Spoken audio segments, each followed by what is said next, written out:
غربت و دلتنگی من قصه نیست، ماجرا و سرگذشت واقعی است.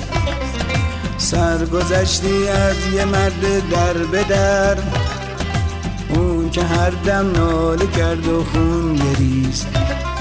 سهم من از این جهان تنهاییه، ای خدا دنیا عجب دنیاییه.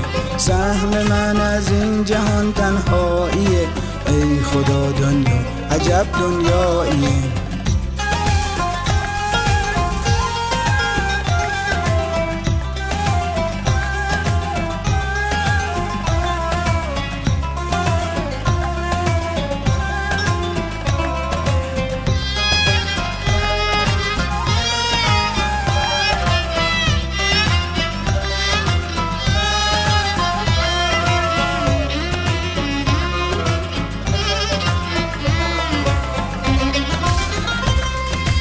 قسمتم از زندگی جز غم نشد، ذره‌ای از رنج و دردم کم نشد.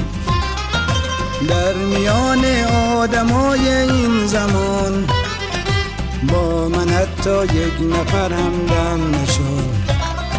سهم من از این جهان تنهاییه، ای خدا دنیا عجب دنیاییه.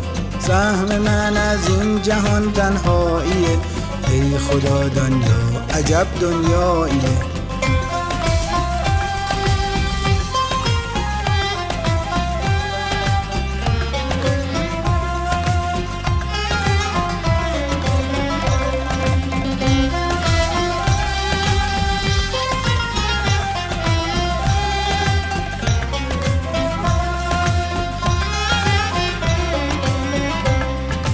خسته ام من، خسته از این سرنوشت، خسته از این سرنوشت شوم و زشت. آریم کن ای خدا در این جهان، من نمیخواهم در آن دنیا بهشت. یاریم کن ای خدا در این جهان، من نمیخواهم در آن دنیا بهشت.